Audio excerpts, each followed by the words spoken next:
Yeah. Yeah, so I did. And then I had meetings from like 9 until 1-ish. Yeah. And then I came and started teaching. So what? Were they interesting? One was. The other ones probably didn't need to happen. I forgot to do that. But yeah. I still got 8 minutes. Tomorrow. You're not, dude, this one for me. I'm gonna give you all your comments tomorrow.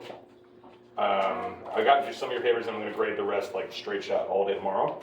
And because they're late, your next paper, I'm pushing the deadline for you.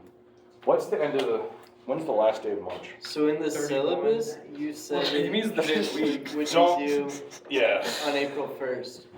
I said April 1st and And yeah, well you said week 12.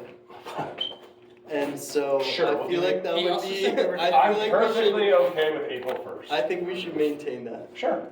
Are There you you go. joking? And then you'll have another one.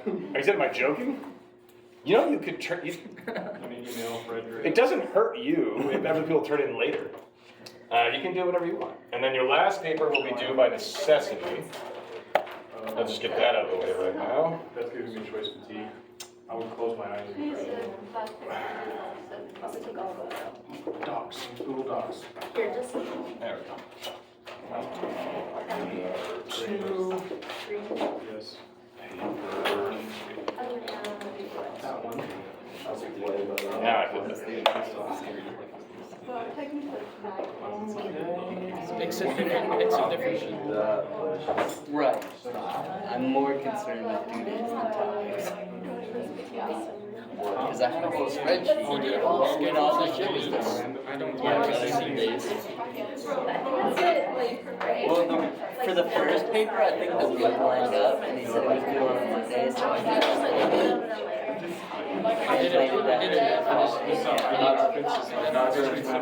What's the one that I haven't worn in the longest We did it.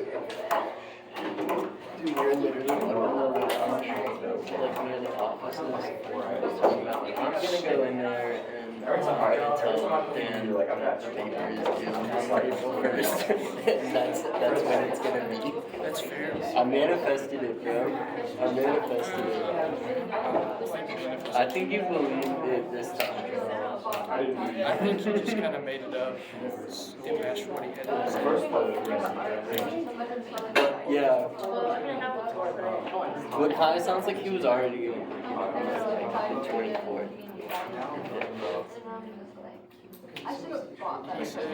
He said before winter break, it'd be the week after winter break. I don't know when April 1st is. Winter break. I mean, spring. Winter because it's cold. It's cold, bro.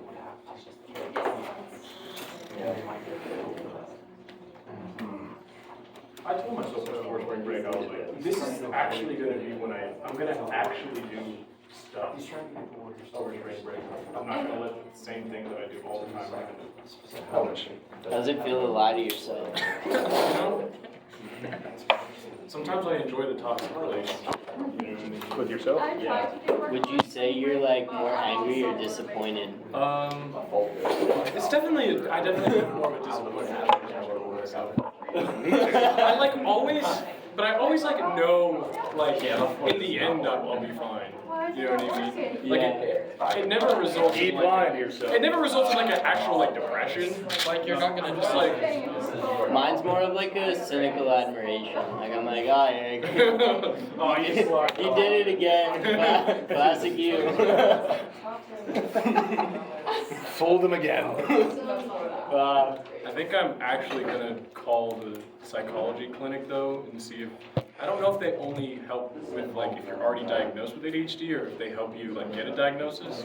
I'm trying to do the latter. And I help you get a diagnosis. okay, they will? Okay. I've been wondering if they want my brain before I died in an accident. I'd say the psychology clinic. Not the psychology clinic, but where you get your accommodations Sark? at Sark. Yeah. There's I've always in the basement floor where they have the testing for learning disabilities. And it's normally like a $500 fee, flat fee to get tested. I can't remember. That's a lot. 'Cause I looked into that. Do you have to do like a whole like application or do you? I'm not I think there's an sure. application. Have I'm they, only talking like, to the psychiatrists on campus. Are voluntary They're getting lobotomies it like referred an to option? psychiatrists. I sincerely doubt it. That's like the quickest way I can. I think you'd be hard pressed to find doctors that still do lobotomies. Yeah, I don't know, it's just been a rough day at work. I do it for 20 bucks. I just want to not notice that I don't care. That's what I want. Yeah. Okay, where we at? 3 minutes. Those are gonna fall. Yeah, I was like, which one will fall first? This one is pretty locked in because it's lower to the ground. Yeah.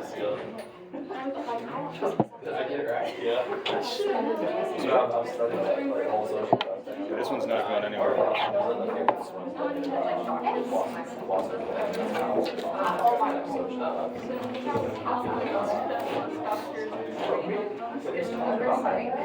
Huh? Oh yeah, you got a haircut.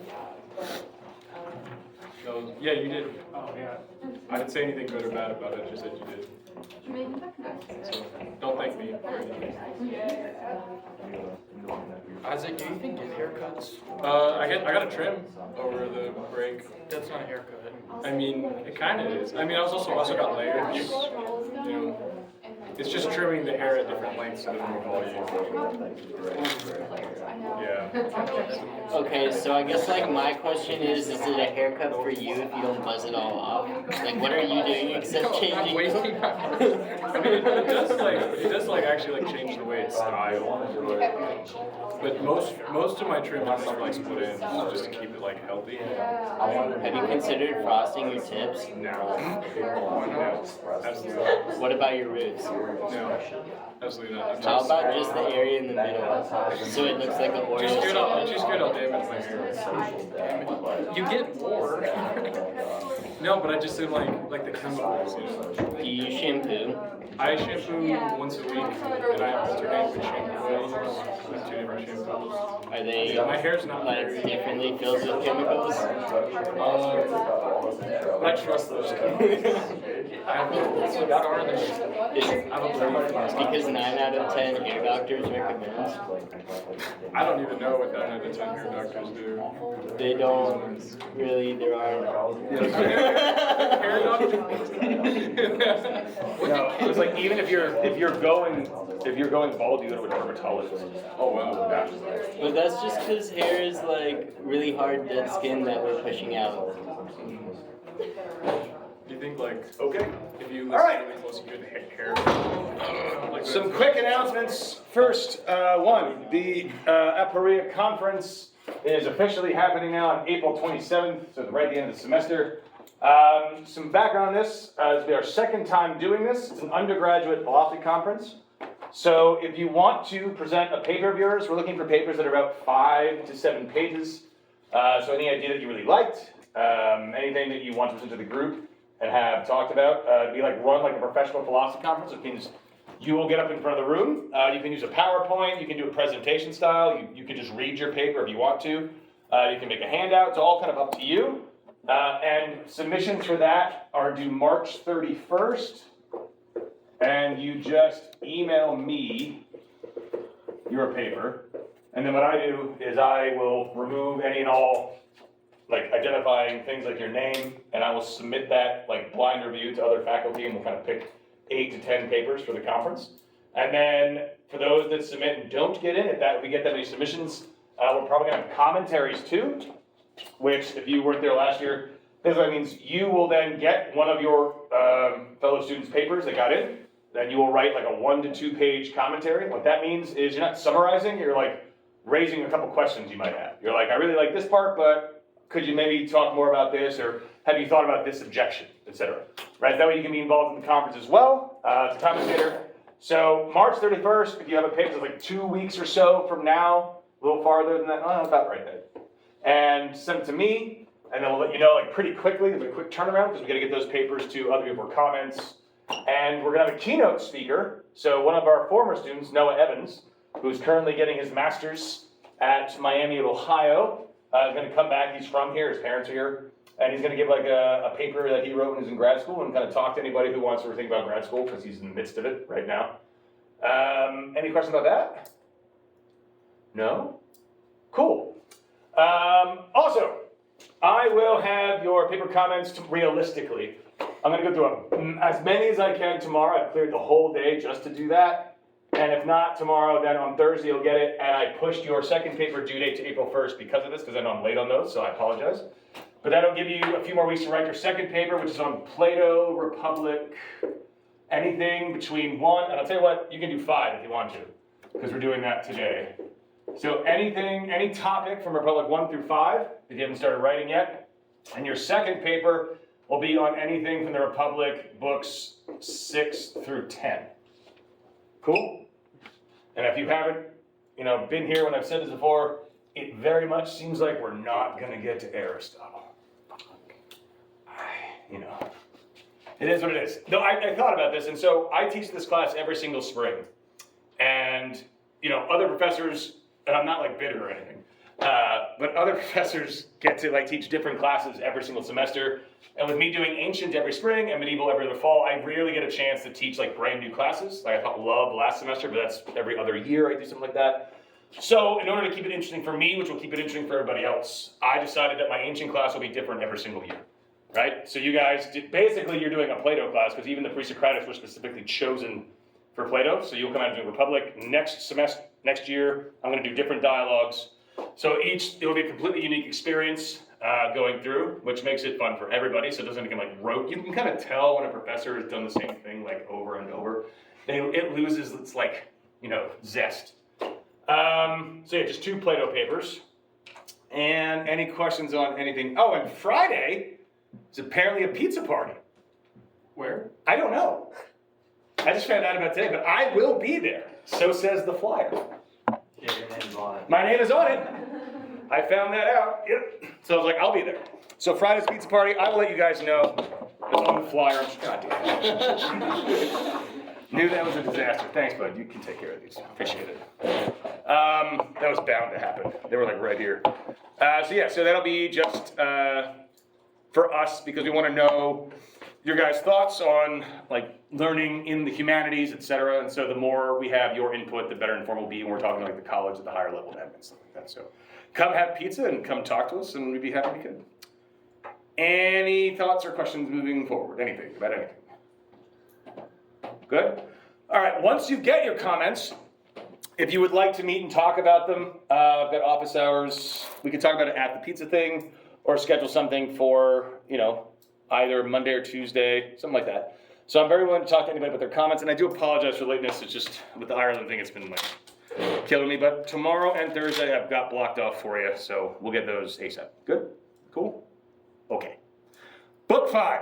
Now, where did we leave off? What were we talking about? Book 4, yes. But what was going on in Book 4? Say it again? Abolishment of the family unit. Yeah, so the abolishment of the family unit, exactly. Some sort of hierarchy of people based on the medals. Right, so the hierarchy of people, we're talking about the guardians and their education, et cetera, talking about the unity of the virtues, or the 4 cardinal virtues, courage, temperance, wisdom, justice, and all these things. And building from that discussion on justice, we figured out okay, so this is what the just city and the unjust city, or sorry, the just city and the just person look like. Remember, the just city is one where all of these virtues are working together and each one's performing the role it's supposed to perform, very much like the different castes, if you will, or classes within the city.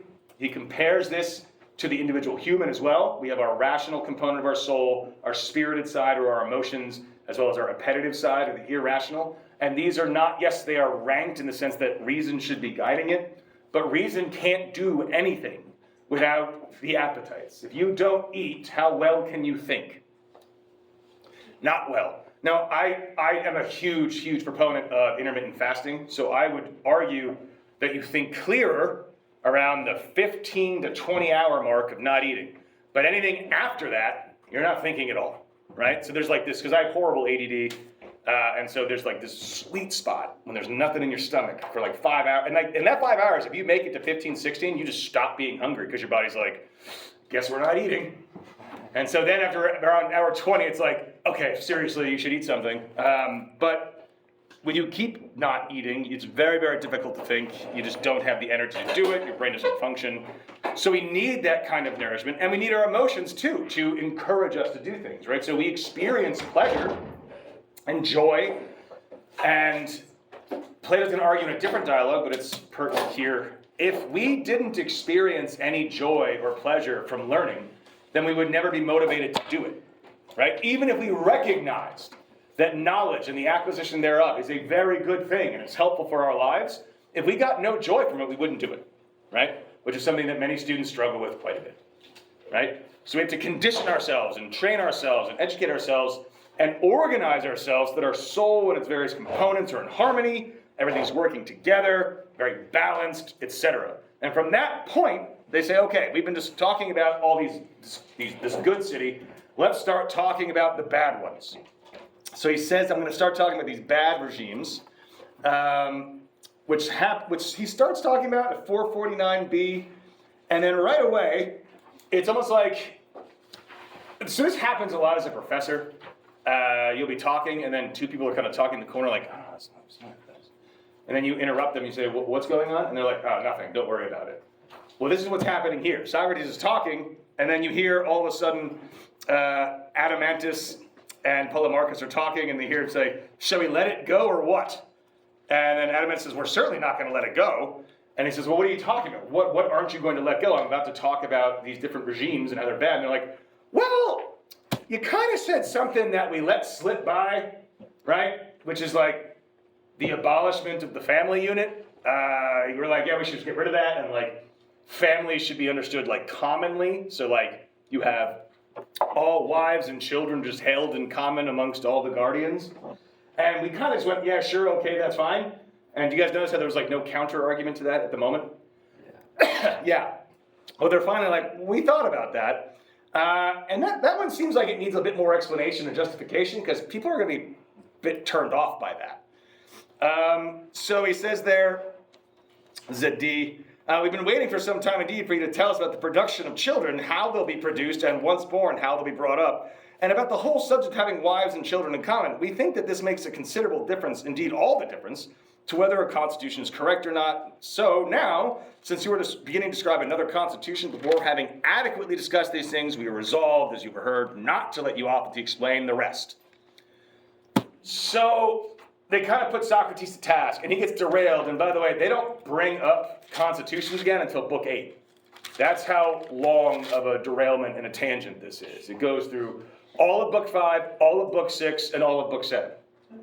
Right? Because even Socrates even admits here at 450d that he's a little reluctant to talk about this because it's kind of a tough sell.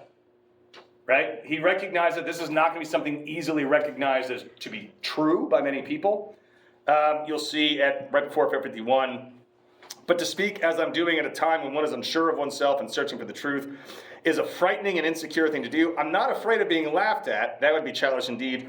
But I am afraid that if I slip from the truth, just where it's most important not to, I'll only fall myself, not only fall myself, but drag my friends down as well. So the question that they first talk about. So they're going to talk here about women and their role in the Republic, but also how children be born and our goal. So all this time we've been hinting at two things that make the Republic, I think, stand out when in comparison to today, which is A, that for an ancient text, it's extraordinarily progressive when it comes to women, right? So the first thing they're going to address is whether or not women should rule.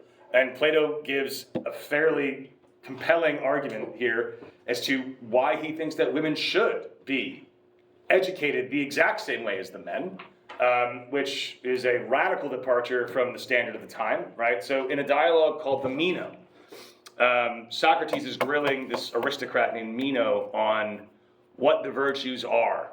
And one of Meno's first responses to what virtue is, he's like, well, there's different virtues for different types. He's like, men have certain virtues, and that's like ruling. And women have other virtues, like being a housewife, and ruling the household and cleaning and cooking. And this is literally what he says. And Socrates in the Meno throws that out. He's like, well, that doesn't seem to make sense, because if it's a virtue, it should be a virtue for everybody. And this comes back to the fold here. So it starts off at, if anyone wants to write on this, this is where it's happening. 451d, he says, as follows: do we think that the wives of our guardian watchdogs should guard what the males guard, hunt with them, and do everything else in common with them? Or should we keep the women at home as incapable of doing this, since they must bear and rear the puppies while the males work and have the entire care of the flock? If you remember, he describes the guardians as dogs in previous ones, right? And the reason he does that is why? Guard dogs. Guard dogs, but why? What's the thing about guard dogs? They're nice to the people they shouldn't be nice to, and mean to enemies. Exactly. They're nice to the people they should be nice to that they know, and they are very suspect and weary and aggressive towards people they don't. Good. So, everything should be in common is the answer, except that the females are weaker and the males stronger. This point is something that kind of gets revisited over and over again. So when he says at first that the females are weaker and the males stronger, Socrates agrees with this in a way, but disagrees with it in a significantly important way. Where he's like, if we're talking strictly about their physicality, then yes, the average male is going to be stronger than the average female. But if we're talking about what it means to actually rule, and we're going to claim that it takes strength to rule, does it take physical strength to rule properly?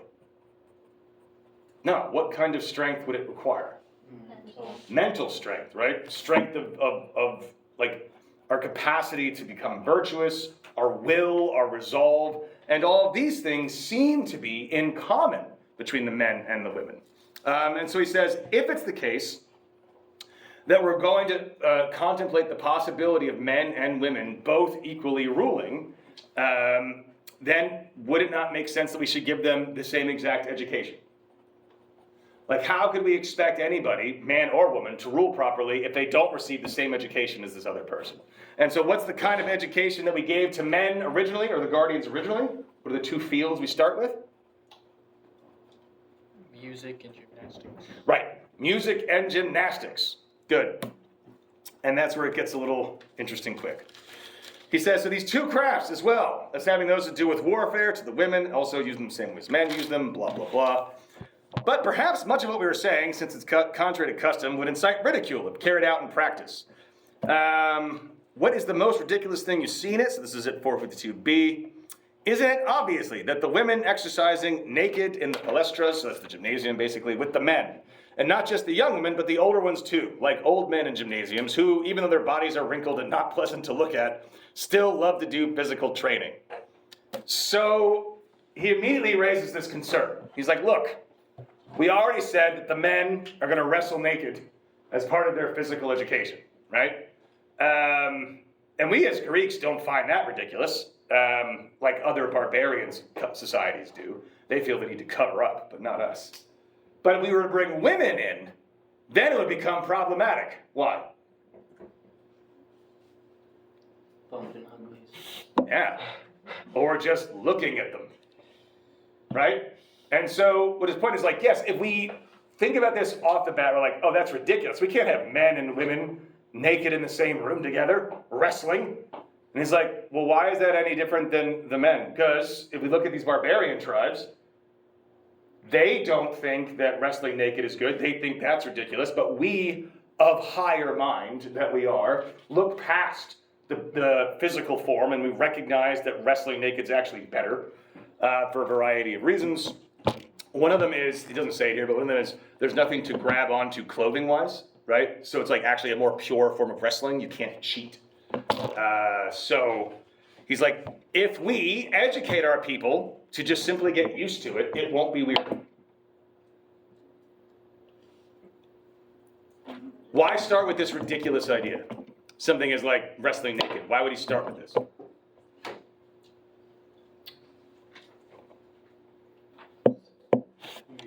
tangible. Right, so it's a bit more tangible. It's starting with the really focusing on the physicality of it, right? It's probably something a lot of people are thinking of, Right? So immediately we're thinking of the differences between men and women in terms of what? Body. Their bodies. Right? And so you can say we can easily just train ourselves to not be concerned with this sort of thing. Right? And if that is the big difference, if that's the major problem we're facing, and we're not even talking about their bodies in terms of what it means to rule, right? Men and women are different, he's going to say. But as you see a little bit further down, so 452E, he says, but I think that after it was found in practice to be better to strip than to cover up those parts, then what was ridiculous to the eyes faded away in the face of what argument showed to be the best. Okay. This makes it clear that it's foolish to think that anything besides the bad is ridiculous, or to try to raise a laugh at the sight of anything besides what's stupid or bad, putting it around. It's foolish to take seriously any standard of what is fine and beautiful other than good. Notice he's trying to get us to realize, like, if we recognize that the things that we find to be ridiculous or foolish or things that might cause us embarrassment or shame are actually not things we should be embarrassed by or find ridiculous or find shame from. Well, if that's the big hurdle, like, another hurdle we talked about was like the idea that women can't rule, right?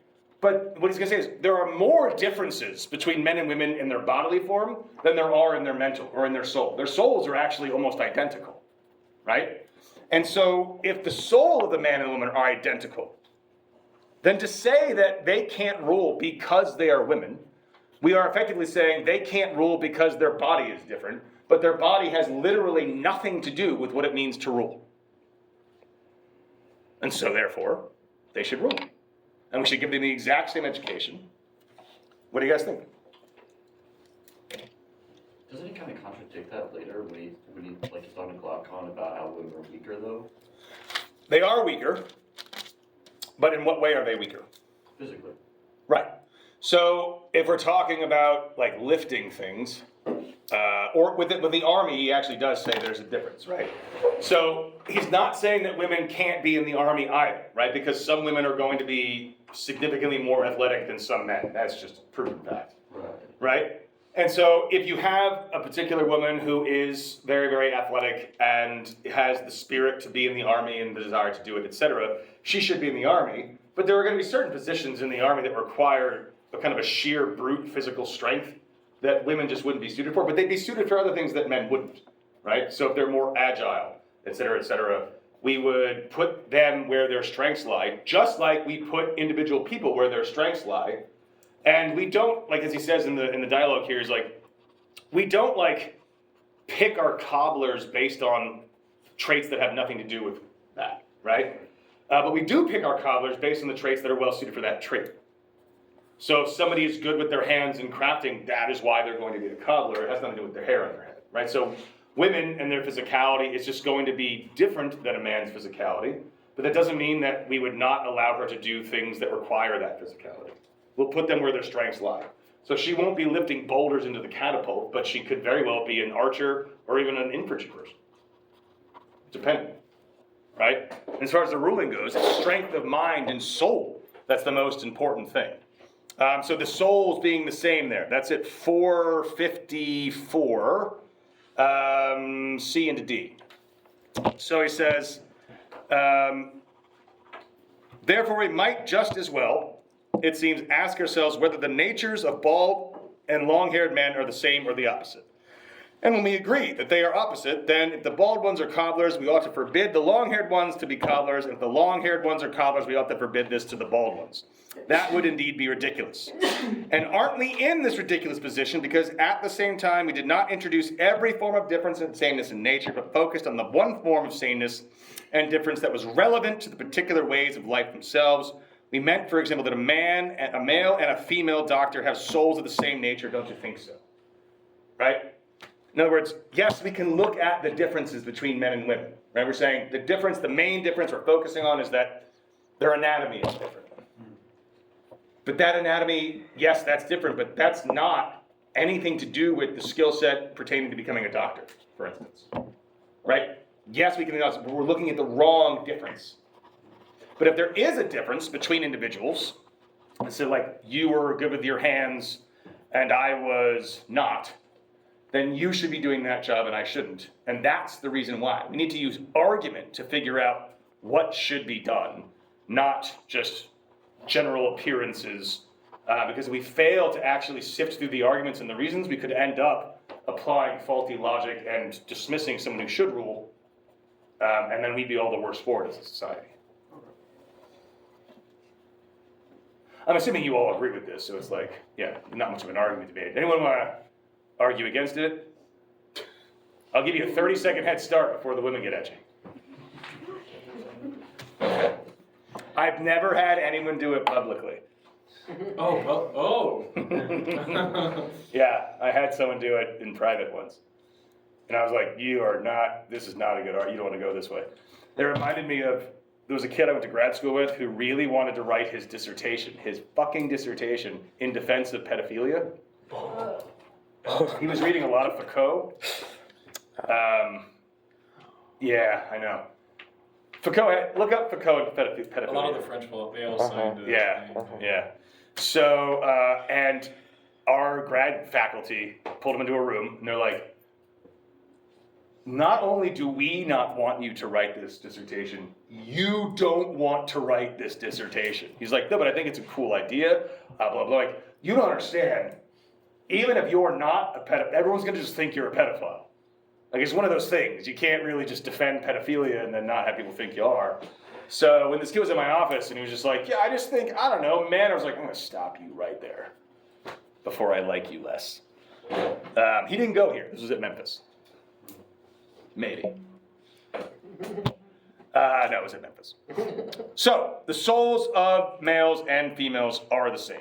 And he even goes on to say, like, down a little bit further, 455b, and perhaps he'd say, just a moment ago, that it isn't easy to give an immediate answer, but with enough consideration it should not be difficult. Shall we ask the one who raised the objection to follow us and see whether he can show, or we can show him, that no way of life concerned with the management of the city is peculiar to women? Of course. Come now, we'll say, give us an answer. Is this what you mean by one person being naturally well suited for something and another being naturally unsuited? That the one learned it easily, the other with difficulty? That the one, only after a brief period of instruction, was able to find things out for himself, while the other, after much instruction, couldn't remember what he learned, etc.? So in other words, he's saying, if we have a naysayer, if we have someone who is going to argue that women should not be in a position to rule, we're going to put them to task. We're going to say, like, okay, so what exactly is it about women that you think make them ill-equipped to rule? And everything that they're going to list is, we're going to show, has literally nothing to do with ruling whatsoever, right? And all the things that you would need to be a good ruler are all there, and women can do. And just at the end, to close this section out here, 456, isn't one woman a philosopher? It even says, and I'm not saying that all women should be rulers, just like I'm saying not all men should be rulers, right? There are some women who are more philosophically inclined, lovers of wisdom, while others, as he puts it, hate wisdom. Isn't one woman spirited, another one spiritless? So one woman may have a guardian nature and another not. For wasn't it qualities of this sort that we looked for in the natures of men? Again, this is all 456. And we selected those men as guardians based on those qualities. Therefore, men and women are by nature the same with respect to guarding the city, except to the extent that one is weaker and the other is stronger, apparently. Then women of this sort must be chosen along with men of the same sort to live with them, share their guardianship, seeing that they are adequate for the task and akin to the men in nature. And mustn't we assign the same way of life to the same natures? We must. So. I have a question. Yeah, go ahead. So how do you deal with the people who aren't going to want women to rule, like, in the first place? What do you mean by that? So say your ability to rule is impacted by the perceptiveness of the population towards your ruling ability. And if a large majority of the population says, well, I don't like women ruling, like, how do you deal with that? Well, we didn't quite get here yet. But, so, Socrates, we're getting there almost now. Socrates basically says that the problem that we're going to have with some of these more radical ideas, right, like women ruling and such, for the time was a very radical idea, you're right. So a vast majority of the population in the ancient world in particular is going to be very opposed to women ruling. He says, it's because we're all already biased and prejudiced by our upbringings and these faulty ideas, and it's very tough to get away from that. So One way that we could successfully eradicate this would be to basically start over. So we would just kind of kidnap anyone under the age of like 10 and whisk them away to start a new city, essentially. Or we could kick out everyone over the age of 10 because they're kind of innocent, and then we can kind of mold their brains accordingly so we wouldn't have any pushback at all. Reasonable solution. Well, actually, it's actually brought to Socrates' attention that that's kind of crazy. And he says, listen, you don't blame the sculptor when their sculpture doesn't come to life. Oh. My job is to provide you with what I think is the ideal, right? Now, you point out a practical problem that I acknowledge is a problem. I gave you my solution, but that's not, I'm saying this is what we need to do in order to achieve this and get rid of it. You don't like my solution? Come up with your own? Sure. And it might take some time, and it might even be impossible, right? Is the main point. It's impossible for a sculpture to come to life, but that's not the job of the sculptor, nor is it theoretically the job of the political theorist. If I'm a political theorist, my job is to tell you what I think the ideal political situation would be. And if we can't put that ideal into practice, it doesn't mean that we shouldn't shoot for it, strive for it. And it doesn't mean that it's actually not the ideal. That's why it's called an ideal. Right? If we have the ideal, we shoot for that ideal. If we only shoot for what we think we can actually achieve, who knows what we're missing out on. But yes, it is an absurd idea. I just always imagine like the Pied Piper, right? You guys know that story with the flute and the rats and the children? It's a horrifying fucking story. So basically, real quick, for those who don't know this story, Pied Piper goes to this town, it's infested by rats. The townspeople say, he's like, I have a magical flute, I can bring all the rats out if you pay me. So he plays a song, and all the rats dance, and they follow him out of the city. And off he goes, he comes back for payment, and they're like, well, the rats are gone, so we're not gonna pay you, sucker. He's like, okay. So he goes back, and he plays flute, and all the children follow him out of town. And honestly, I don't know how that story ends, but I kind of feel like the children die. He drowns them in a river. Yeah, there you go. Not a nice guy, that Pied Piper, but you should pay a man, you know. I feel like it's not fair. Gotta pay the piper. Yeah. Why not just like pipe them into paying you? Oh yeah, if you have that Yeah, just power. get them to go to the bank and hand you money, right? And it's a horrifying story when you think about it. Did he really drowns them? Yeah, I think it's virgin. Wow. Sorry, guys. Okay. So yeah, to close this out, he at 3:56 and 7, he says that some men are better than other men, some women better than other women, and so we pick our guardians based on who is the best for the city, and this will be optimal for the city because we want the best people ruling. So it is the case that there are women that are smarter than men, some men, and there are some men smarter than other men, some women smarter than other men. So we just want the best of that whole entire thing. And then we will have the best possible city. And if you think about it, that's what we want. Why would you not want the smartest people, best people ruling your city? Like, if you really thought about it, I don't want someone who I know is not best ruling over me, right? This doesn't make any sense. So, that's his main argument. And I love at the end, he comes back to the gymnasium stripping down naked thing. He goes through all of that to be like, and so that's why they have to strip for physical training. Because we're going to treat them all the same, right? So everyone will be naked. And this is my favorite quote. Then the guardian women must strip for physical training since they'll wear virtue or excellence instead of their clothes. How corny. I know. They must share in war and the other guardians' duties in the city and do nothing else. But the lighter parts must be assigned to them because of the weakness of their sex. And so again, this will just simply be things that the raw physicality of it, Now some people will take this to mean that he means something more than that they are of the same sort, but just in generally women are gonna have a weaker disposition. But it maybe, you can make that argument, and I'm not saying you can't, but the fact that he's consistently contributing this weakness to their physical training leads me to believe that he doesn't think so.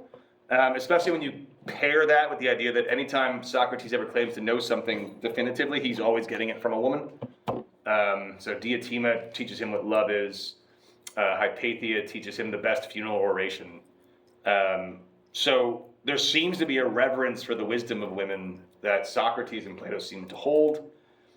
And so I think that that is something to take into consideration. But if you want to take Plato to task for having this sort of ambiguity, right? That it seems like he wants to have his cake and eat it too, right? He wants to say like, okay, so some women are weaker than men, but they can do the same things, but like not all of it. Like you can probably make that argument and say like you should have pushed this farther, you should have been a bit more aggressive on it, but it's up to you if you want to take that on. But that's all to say, and now we get to the good stuff. He then says at 457b, or are there any other thoughts about any of this before we move on? Or again, do you just all agree? Nothing really to argue. Yeah, okay. I imagine that the next section you're not going to agree, or at least you'll have some things to say. You might agree, which would be fascinating. Okay. He then says at 457b, can we say then that we have escaped the one wave of criticism in our discussion of the law about women, but that we haven't altogether swept away by laying it down that we haven't been altogether swept away by laying it down that male and female guardians must share their entire way of life, and that our argument is consistent when it states that this is both possible and beneficial. It's certainly no small wave that you've escaped. Blah, blah, blah. You won't think that it's so big when you take a look at the next one. Chilling that aside, I suppose that the following law goes along with the last one, and I'll just proceed to which one, that all these women are to belong in common to all the men, that none are to live privately with any man, and that the children too are to be possessed in common, and that no parent will know his own offspring or any child his parent. His response, that wave is far bigger than the other one. So this is the beginning of his discussion of how it is that we're going to control the population, we're going to start a eugenics program, and how this will all work, and how we're going to keep it all in line. Now, at the women one argument, notice that we used actual logic and arguments. We're breaking it down. We're showing people by the strength and the truth of these arguments that they should follow along. They'd be silly to not allow women to rule. It's actually their detriment. Moving forward, we're going to lie to them. That's always worked for governments. That's what? It's always worked for governments. Until it doesn't, though. Right? So, why do you guys, now we'll go through it, but I want you guys to keep in mind here, like, why do you think Socrates is so quick to say, like, obviously we can convince people that women should rule. But when it comes to, like, that second part, which is, like, but all children and wives will be held in common, that he thinks people just won't be able to, because he gives arguments, but he's like, but people, like, won't, like, buy into it. Just keep that idea in mind, that he feels the need to, like, deceive people on this one. So then he says, at 458, well then, I'll have to accept my punishment, but do me this favor. Let me, as if on holiday, do what lazy people do who feast on their own thoughts when out for a solitary walk. Instead of finding out something they desire might actually come about, these people pass that over so as to avoid tiring deliberations about what's possible and what isn't.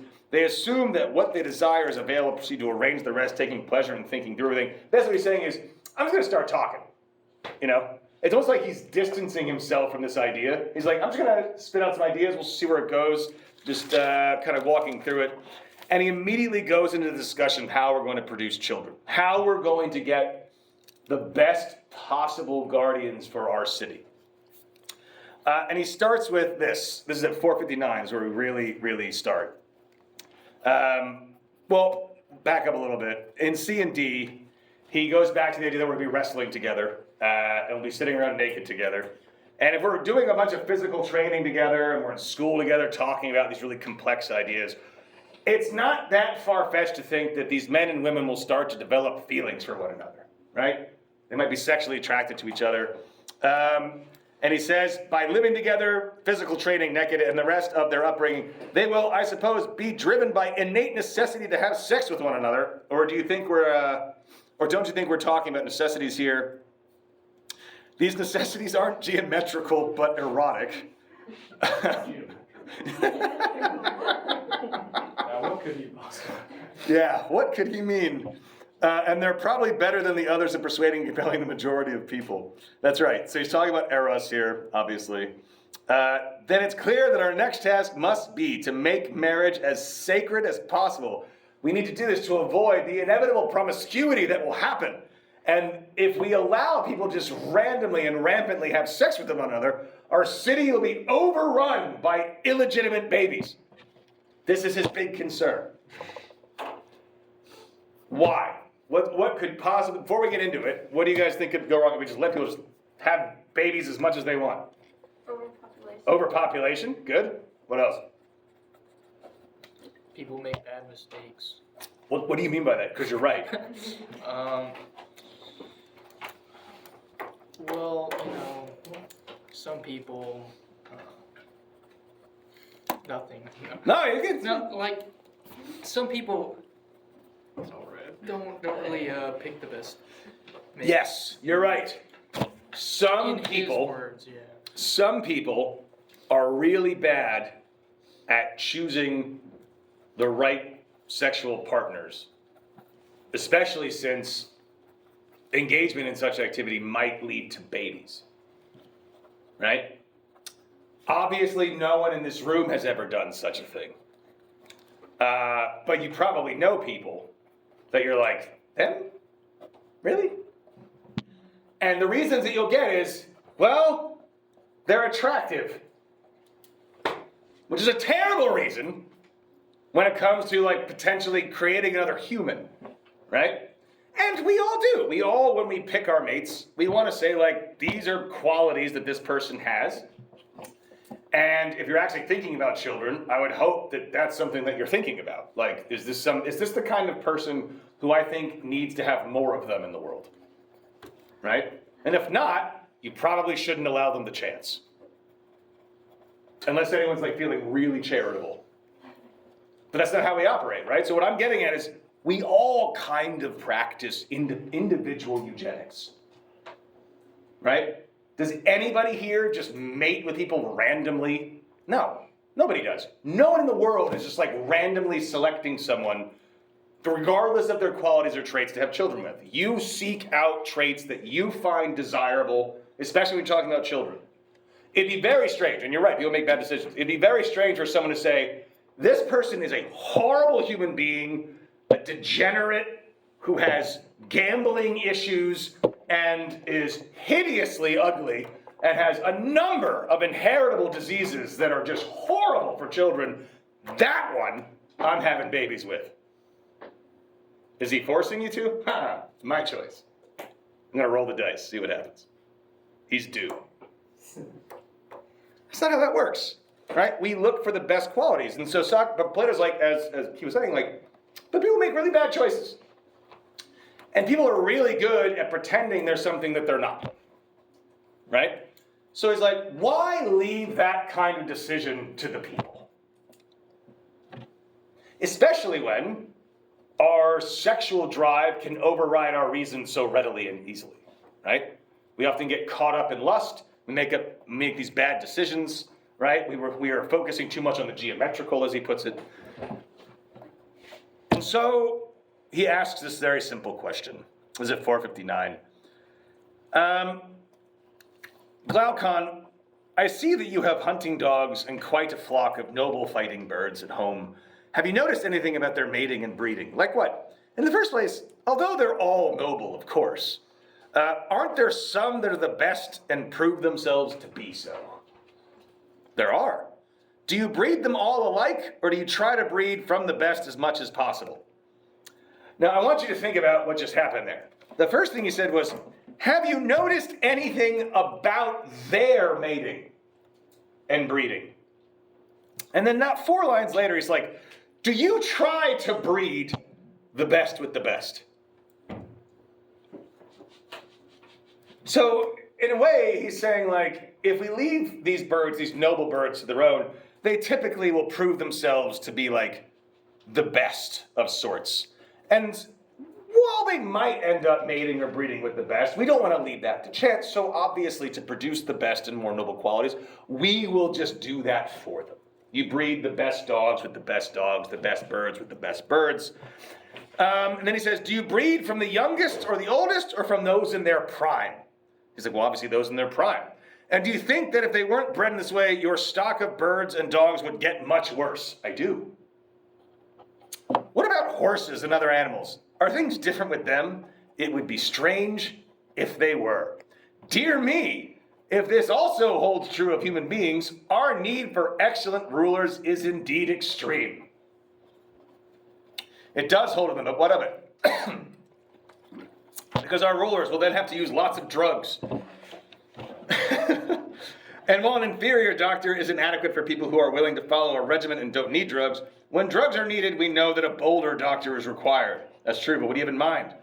I mean that it looks as though our rulers will have to make considerable use of falsehood and deception for the benefit of those that they rule, and we said that all such falsehoods are useful as a form of drug.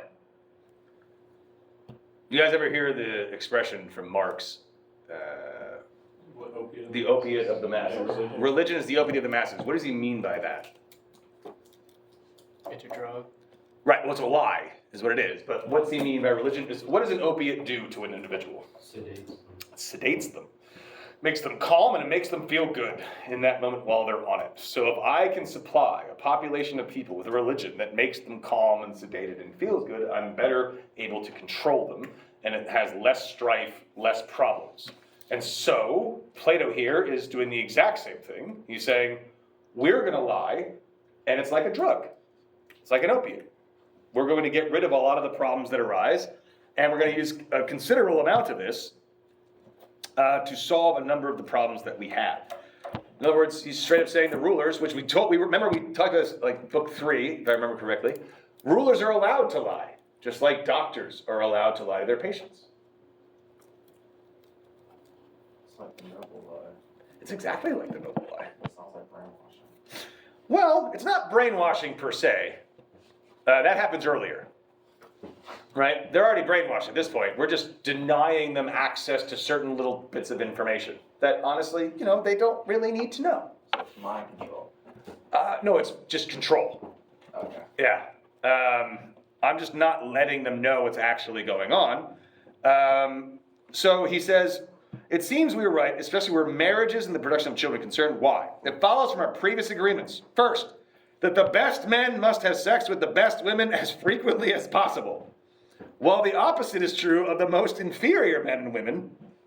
And second, that if our herd is to be of the highest possible quality, the former's offspring must be reared, but not the latter's. And this must all be brought about without being noticed by anyone except the rulers, so that our herd of guardians remains as free from dissension as possible. Won't people realize though?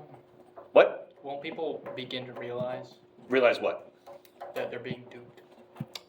Not if we do it right, which we'll get to in a second. I would have loved IVF.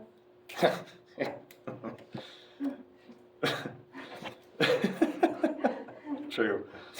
Therefore, Plato would be all about like genetic manipulation and like the onset of this. Like, do you want your kid to be an athlete? Boop, there you go. And smart? Boop. It's like, why doesn't everybody do this? You guys ever seen the movie Gattaca? Yep. Yeah. Plato would love that. He's like, exactly. That's exactly what I want. Why would we have a bunch of normies when we can have super people? So, therefore, certain festivals and sacrifices will be established by law, and which will bring the brides and grooms together, very romantic, and will direct our poets to compose appropriate hymns for the marriages that take place. We'll leave the number of marriages for the rulers to decide, but their aim will be to keep the number of males as stable as they can, taking into account war, disease, similar factors, and so on, so that the city will, as far as possible, become neither too big nor too small. That's right. Then there'll have to be some sophisticated lotteries introduced, so that at each marriage, the inferior people we mentioned will blame luck rather than the rulers that they're not chosen. Better luck next time. You see, we have a lottery, so that technically everybody has a chance, but they don't. That's like the McDonald's fundraiser, not the fundraiser, but the Monopoly board. Yeah, like it wasn't rigged, but there was an inside job, basically. So the mafia, this is real, they had an inside person. Do you guys remember the McDonald's Monopoly game? Are you old enough to even know what I'm talking about? So, turns out that the mafia had an inside person and they just stole all the winning tickets and then just dispersed them randomly to all their family members. So like for years, you were never going to win because the mafia already figured out how to do that. Yeah, it's pretty great. I really love that game. Yeah, they want like cars and houses and $1 million.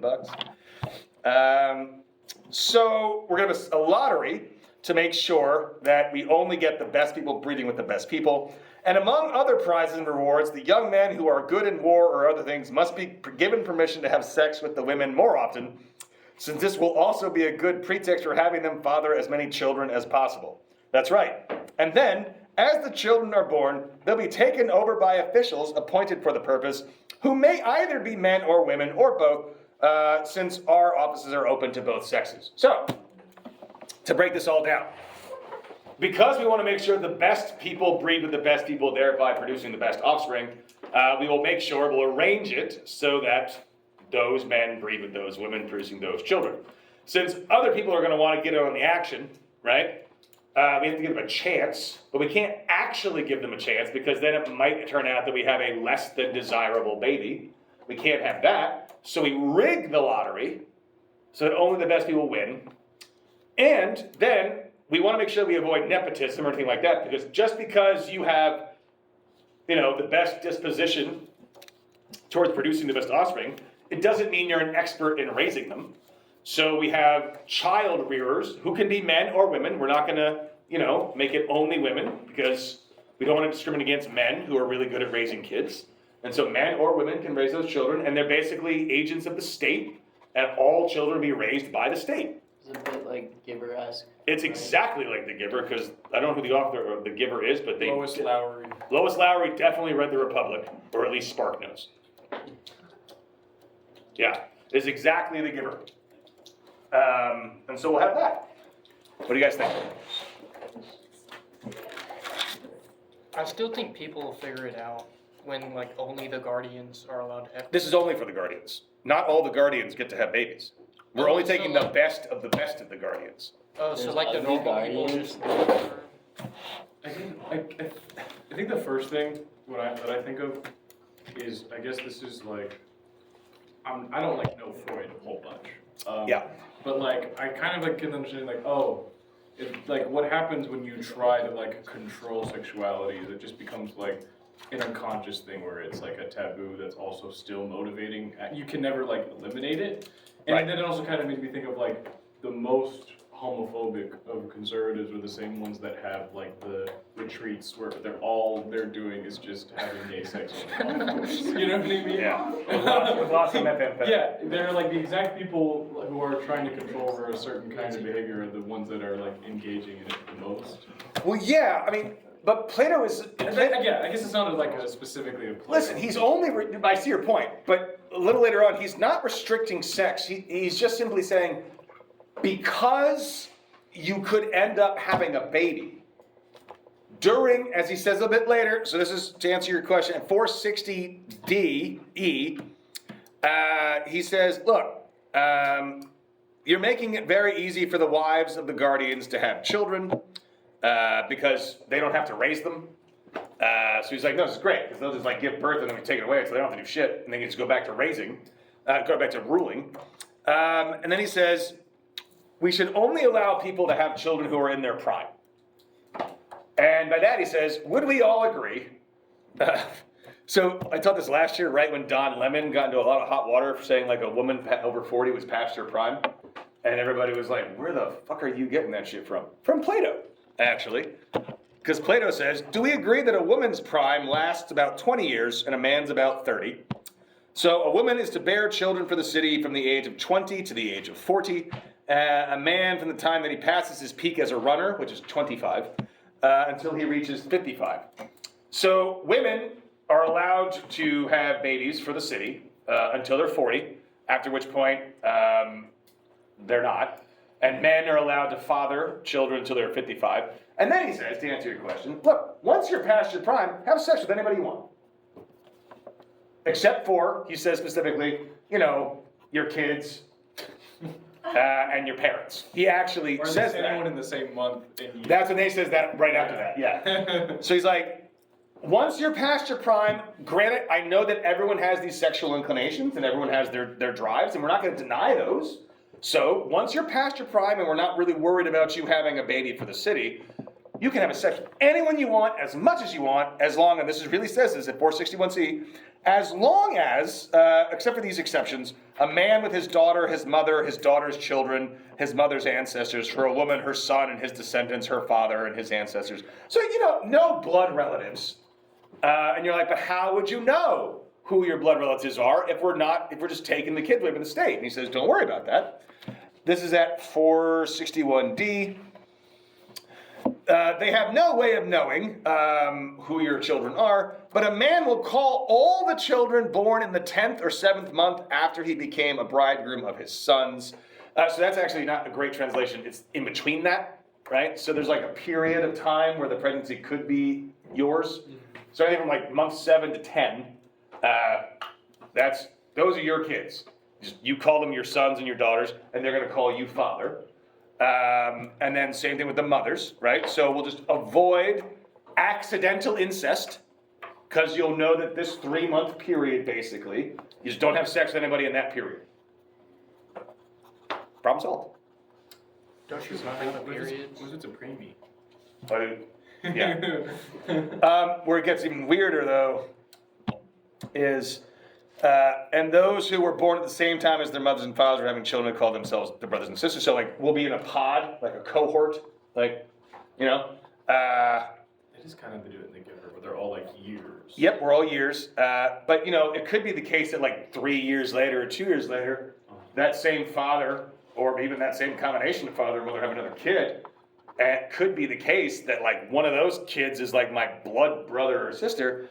And he says, thus we're saying, the relevant groups will avoid sexual relations with each other, but the law will allow brothers and sisters, these are in quotes, to have sex with one another if the lottery works out that way and Pythia approves. Who's Pythia? So it's, you go to the priestess and you would ask, like, is this person, like, actually my brother or sister? Because these would be big groups, right? So, That's the substitute for like a DNA test. pretty much. Yeah. So it's foolproof, guys. He's thought it all through. Yeah, go ahead. Wouldn't you like just be able to like kind of tell who your kid is by looking at them? Like if you know who you're gonna Maybe. have sex with, and so you kind of because like there's a good chance that your kid like very much resembles you. Sure, but not necessarily. And so why take the chance of relying upon, like, I don't know, you guys probably aren't old enough yet, but like I have a lot of friends who've had kids, Jesus Christ, for like I have friends who have teenagers. And they're like, looks like me, huh? I'm like, no. Like, I don't know, man. Thought maybe as they got older, but like not necessarily, right? Sometimes they do. And sometimes people look like people that they're not related to. I'm saying like in not the sense of like the having sex thing, but like rearing your children. Yeah. Like if you like find someone that looks like you, you'd be like, oh yeah, that's my kid. I'm gonna give them a bunch of special attention. You could like standardize haircuts, so like everyone looks similar. Like Village of the Damned. I mean, you could, but you wouldn't know for sure. Right? I actually met my doppelganger. Like everyone always says, like, oh, this guy looks exactly like you. Friends of mine in New York were like, we literally met your doppelganger. He hangs out with one of our friends. And so it was arranged that I would meet this dude. And every time someone says this person looks exactly like you, it never actually is. It was fucking weird. Like both of us were like, I remember what I was doing, like kind of like, oh, I'm gonna finally meet this guy at the party, all right, we're going through, okay. And the second I saw him, I was like, and he was like weirded out. He's like, I don't like this at all. We were like identical twins. And we had our voices were completely different. But our faces and facial expressions it was creepy. And we are definitely not related at all. Just roll the dice. It was weird. I thought it'd be even weirder to hear a different voice from the same. Yeah, different voice, different accent. It was strange. But like his face was like, he was like 2 or 3 inches taller than me. But other than that, his face was identical to mine. It was very weird. So it could happen, but not necessarily so. And plus, you'd be educated too to not do that kind of thing. And if I'm not sure, like, I just wouldn't do it. We're gonna try to eliminate as much as we can. But you're right. It could be someone just like the spitting image, but can't be sure. I got a question. So what if someone wins the lottery and then says no? Why would you say no? Like gazing upon your match made in heaven I think, Oh. I think you should work like the veto does for the presidency. It's like a 2/3 vote. Yeah. So it's like, you're paired up with this person, hard pass. Yeah, and then everybody like raises their hand, counts, and all that good stuff. But no, but like in the actual veto, like if a president tries to veto a prisoner and they say no, then it acts like it never happens. Or it's like, isn't it like if it's above 50-50, then it goes to the president, then he can veto it, and then it'll go back, and then Yeah. if it's above 2/3. Yeah. I think it has to go through the Senate on the 2/3 vote. Right, but remember, this isn't by committee though. Yeah. So, like, you are going to be signed up for this lot, like, you are in the lottery, right, to do this. So you're saying, why would, you would say no because you didn't like the person? Well, just consent in general. Oh, you signed up for the lottery. That was consent. Well, I mean, they can't, they're not gonna force you to, but basically, sex is pretty regulated. So, these are, imagine like just a room full of beautiful people, right? They're all beautiful. They And made so- it. They made it. I'm like just a getting game nervous. show. Yeah.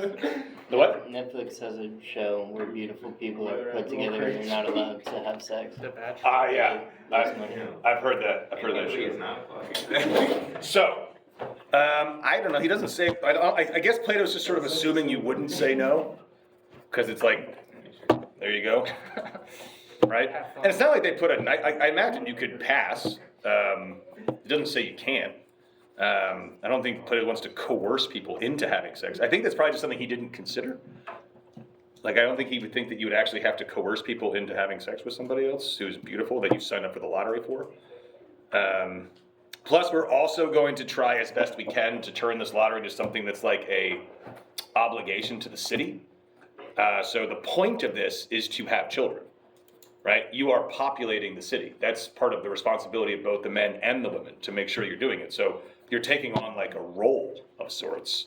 You could even It's like, your city. if they don't participate, then you can like deprive them of like public services, or you can like, you don't have to do like. Throw them in jail. No, but like from their perspective, you don't have to do like a physical like. It got worse. Because you can't actually physically force somebody to Like do the- that, but you can take away things from them so that like, oh, they're like, okay, I guess It's I like don't an really individual have. mandate, like smash or pay It's taxes. like, oh well, yeah, Yeah, you pretty I think that's the name of the bill right Oh, you now. don't get health care. Jesus. Wow. Not that this is what I want. I didn't know that we could make it worse, and that's the way to do it. No, but it's yeah. It actually is a really interesting question as to like what would happen if someone said no. I don't think Plato really thought that it would be a possibility. Like, I think he's like, everyone's just basically clamoring to be a part of this, and everybody wants in. That's why we need the lottery, because like we have to somehow let people down gently in a way they're like, sorry, you don't get to have state-sanctioned sex. And I mean that because at 460C, he says, I think they'll take the children of good parents to the nurses in charge of the rearing pen, situated in a separate part of the city, but the children of inferior parents, or any child of the others that is born defective, the others probably means any other class, that is born defective, sorry, the others is the guardians, never mind. So the children of inferior parents, or if someone who was chosen to have a baby, if that child was born, as he puts it, defective, they'll hide in a secret and unknown place as is appropriate. Secret. Yeah. So if anybody has unsanctioned babies, or if anyone who has a sanctioned baby that's defective, that's an awesome word for that. That's just amazing. Defective, they will be hidden away in a secret and unknown place. Now, a little further down, at 461C, this is back to the point I was making to Isaac about once you get past your prime. The same law, or B and C, the same law will apply if a man still of begetting years has a child with a woman of childbearing age without the sanction of the rulers. We'll say that he brings to the city an illegitimate, unauthorized, and unhallowed child. That's absolutely right, says Glaucon. However, I think that when men and women have passed the age of having children, we'll leave them free to have sex with whomever they please, with these exceptions for a man, his daughter, blah, blah, blah. Having received these instructions, they should be very careful not to let a single fetus see the light of day. But if one is conceived and forces its way to the light,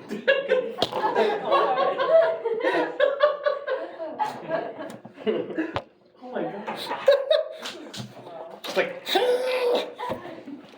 they must deal with it in the knowledge that no nurture is available to it.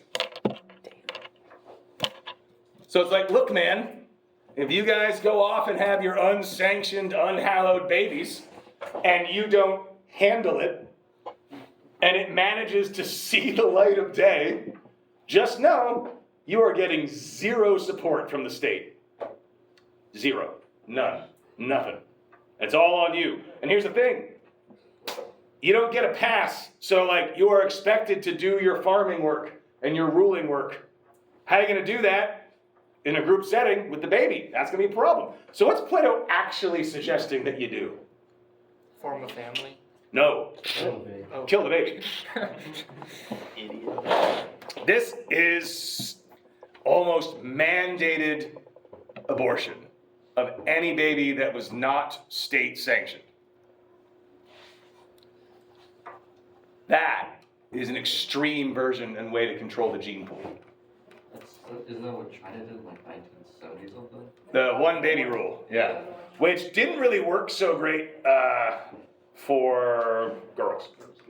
Because the way their culture worked, the boys and the men take care of their parents, and so if a girl was born, there was a lot of babies that were killed. Like, a lot. Yeah, but now they're like, Now they're fucked. well, yeah, because there's not enough. There's not enough women. So, like, a lot of women are getting kidnapped and stuff because men, like, basically, women are, like, kind of, they have, like, they're pick of the litter because. Right. And also, they're gonna face a massive population drop. Massive. So China is like this giant bubble right now, the population, because they're not reproducing this because there's not enough women to do it, basically. So, yes, we can, for them. So what do you guys think?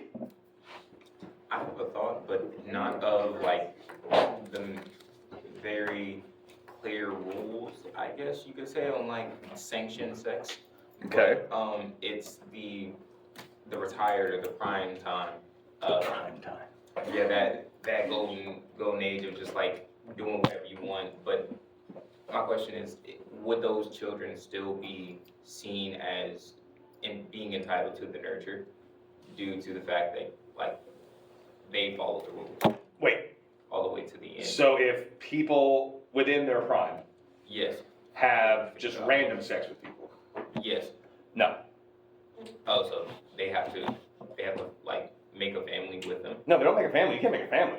Okay. So follow it through logically. Mhm. Right? What he's saying is like, there's no support, and you're not going to make a family. You can't, because there are no such things as families. Mhm. So what happens to that baby? You just get shipped off into. It's, yeah. Oh yeah. Yeah. Up to Hades. Yeah. Yeah. So, Secret place that they go to. Yeah, where's that And secret they're place? okay. They're fine. they hide it in a secret and unknown place, as is appropriate. Well, like, So, in other words, it's almost like he's saying, look, either you kill it, or it's sort of like out of sight, out of mind, right? If you've got it in some secret place that I can't know about, it works out somehow, great. But you can't shirk your responsibilities to the city.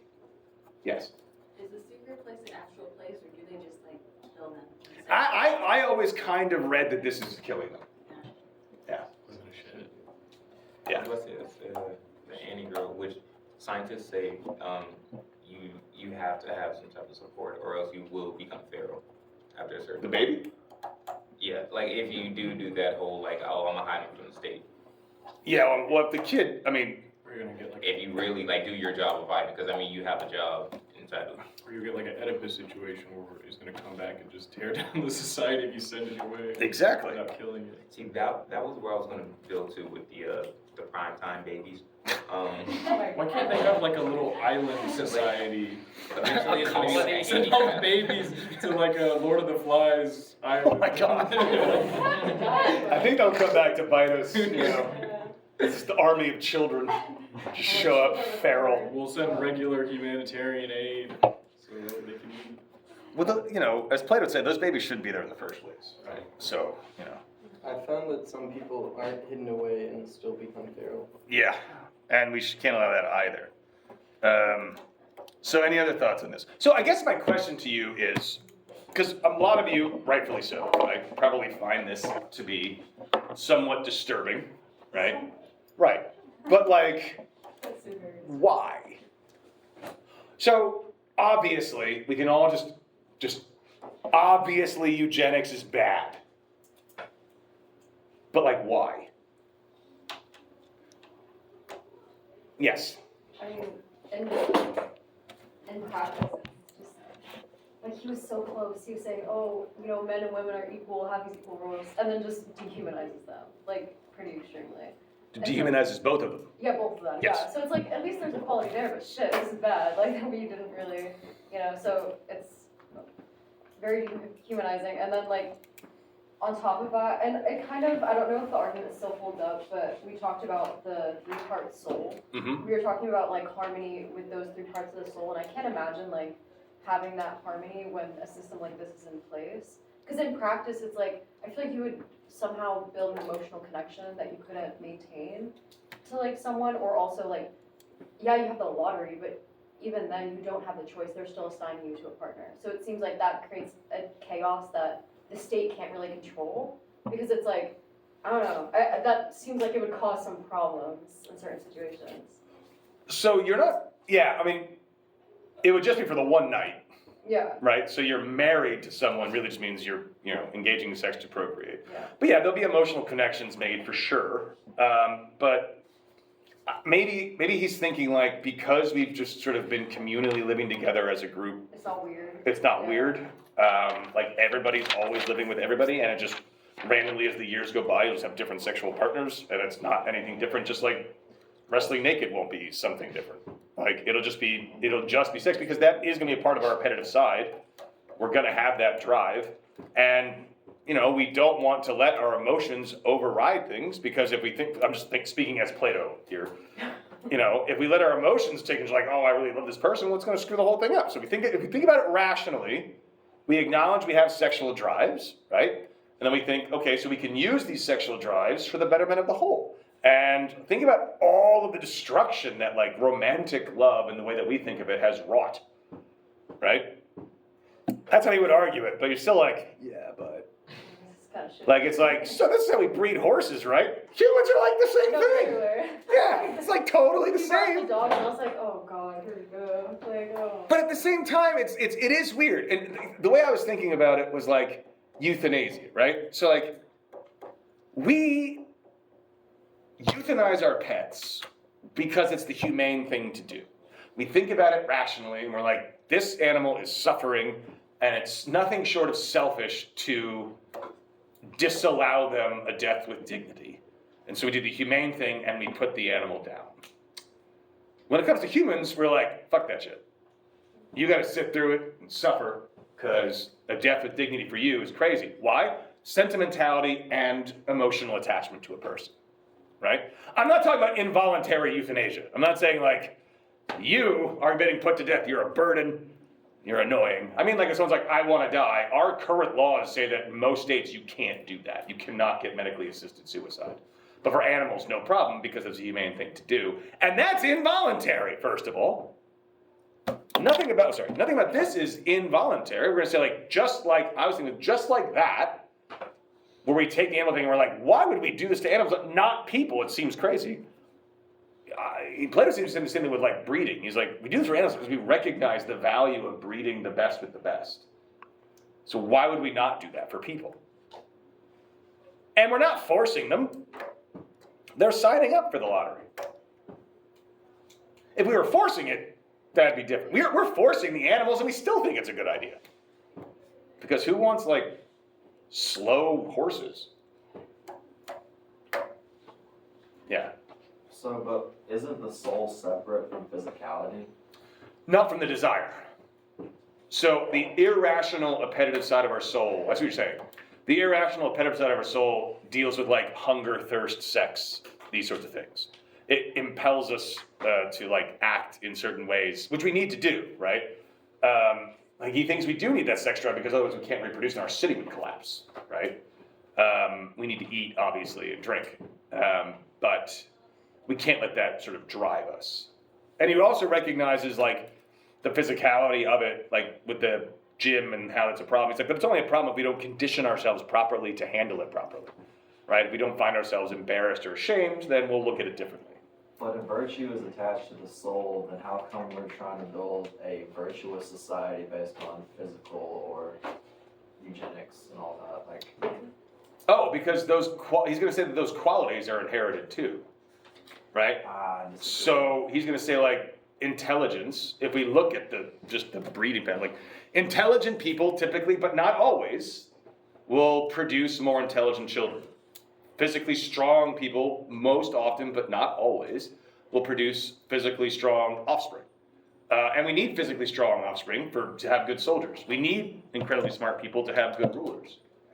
And so we can recognize that through just basic patterns of breeding. We're like, wow, those people are both really smart and they have really smart kids. These people aren't really smart and their kids aren't so great, right? Isn't that like judging a book by its cover sort of thing? No, we judge it by the education. So you're right, in a sense, but we're gonna say like, look, why, oh God, I feel so awful saying all these things.